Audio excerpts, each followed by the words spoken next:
Hello সবাইকে। এই যে আমি এখানে ডিম রান্না করব। তো ভাজা তেলে দিলাম, এই জন্য একটু কালো কালো লাগছে দেখতে। দেখুন কড়াইটা একটু কতক্ষণ ধরে তেলগুলা ফুটছিল। হাতে অনেকগুলো কাজ থাকলে যেটা হয় আর কি।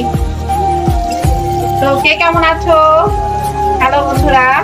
তো রান্না করছি, এখন রাত বাজে কয়টা বলবো, 9টার মতো রাত্রির এখন।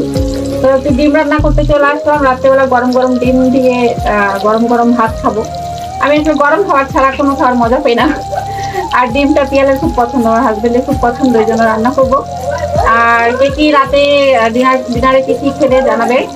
আমার একটু মানে বাকি তরকারি এগুলো আমি পছন্দ করি না খুব একটা। তারপরও মাঝে সাঝে খেতে হয়, কিছু করার নেই। মেয়ে মানুষ বলতে কথা, সংসারে কোনো কিছুই ফেলতে ইচ্ছা করে না। আর কয়েকদিন ধরে একটু গরমটা কম আছে, কারণ হচ্ছে বৃষ্টি আছে, তারপরে ঠান্ডা ঠান্ডা আবহাওয়া, এই জন্য একটু গরমটা কম লাগছে। আর রাতে এই জন্যই রান্না করছি 2-3 দিন ধরে, মানে যখন যেটা খেতে মন চাচ্ছে। কালকে যেমন খেয়েছি আলু ভাজা, গোল গোল করে আলু ভাজা, আমি একটা ভিডিও গেছে, দেখো সবাই। আর হচ্ছে আজকে আবার ডিম খেতে মন চাইলো, বেশি করে পেঁয়াজ, তারপরে রসুন আদা বাটা, এগুলো হচ্ছে বাটা মশলা, আমি পাটাই বেটে নেই। বাটা মশলা নয়, পাটায় বাটা ছাড়া আমার ভালো লাগে না। আর হচ্ছে পাটায় বাটা বলতে এগুলো তো বেটে নিতেই হবে, ব্লেন্ডারও করা যায়, ব্লেন্ডার করলাম না কারণ অল্প স্বল্প, এই জন্য পাটাই বেটে নিই ম্যাক্সিমাম। আর হচ্ছে গুঁড়া মশলা যেটা আছে সেটা শুধু আমি কি বলে ওটাকে, হলুদ আর মরিচের গুঁড়াটা খাই, তাছাড়া সবকিছুই বেটে খাই। যাই হোক, বাটা মশলা রান্নার মতো কোনোটাই হয় না। তো কয়েকদিন ধরে গরমটা একটু কম। আর এই যে রান্নাটা একটু নাড়া দিয়ে নিন, একটু সব পুড়ে যাবে। যাই হোক, মানে ডিমের ঝোল কার কার পছন্দ। আমি একটু লাইট দিয়ে নিলাম, বোঝা যাচ্ছে না, লাইট দেওয়ার পর মনে হচ্ছে সব পুড়ে গেছে। এই যে একটা পোড়া, আমি বরবটি ভাজছিলাম এই তেলের মধ্যে, জানি না এইটা কি আসলো। তেলের মধ্যে বরবটি ভাজছিলাম একটু ডুবো তেলেতে, সেই তেলে আমি ডিমটা রান্না করে নিলাম। এখানে আসলে মানে অরিজিনাল ছবিটা বোঝা যাচ্ছে না। তো আমি এই যে পেঁয়াজটা একটু ভাজা ভাজা হলেই বাটা মশলাটা অ্যাড করে দিব। আর ডিমটা আমি আগে পরেও ভেজে নেই, ভেজে উঠিয়ে রাখি, এবার আর করলাম না, এত দরকার নেই, কারণ আমার কোনো গেস্ট আসতেছে না, নিজেরাই খাবো।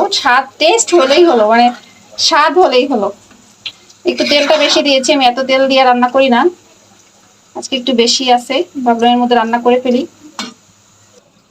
আর এই হচ্ছে আমার পাটায় বাটা, হচ্ছে এই যে আদা আর হচ্ছে রসুন, এটার মধ্যে হচ্ছে আমি কি বলে ওটাকে, ওই যে সরিষা বেটেছিলাম সেটা হচ্ছে বোঝা যাচ্ছে। তো এই বেটে নিয়েছি, এটা আমি এখন মাছের মধ্যে দিয়ে দিব, সরি ডিমের মধ্যে দিয়ে দিব, ভুল হয়ে যায়।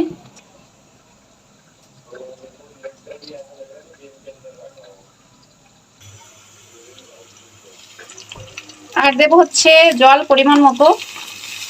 তো জল দেওয়ার পরে আমি অ্যাড করে নিলাম গুঁড়া মরিচ, মানে লাল লঙ্কা, যেটা লাল মরিচের গুঁড়া, আর হচ্ছে হলুদের গুঁড়া, তারপর হচ্ছে লবণ,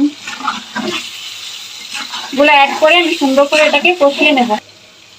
ডিমের ঝোলের কালারটা যে এসছে না, মানে আমি অরিজিনাল কালারটা বোঝাইতেই পারতেছি না, এটার মধ্যে এত সুন্দর, এই যে এখানে একটু বোঝা যাচ্ছে, তারপরও মানে এখানে এমনিতে বাস্তবে খুব বেশি সুন্দর কালারটা, একদম খুব সুন্দর, একটু গোলমরিচ আছে এর মধ্যে।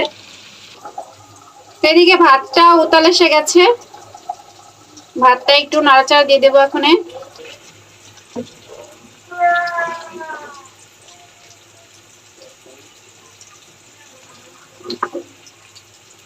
তো ভাতটা 10 মিনিট পরেই নামিয়ে নেব। চিকন চালের ভাত তো হয়ে যাবে খুব তাড়াতাড়ি। তো ডিমটা কিন্তু আমি একটুও ঝোল করবো না, যেরকম আছে এই যে হয়ে গেছে, এভাবেই খাবো, কারণ ঝোল খাওয়ার মানুষ নাই, আমি আর আমার হাজবেন্ড আর ছেলে মেয়ে, শুধু ডিম তুলে দেবো, ওরা খাবে। দুষ্টামি করতেছো কেন তুমি? মাইক দেবো কিন্তু।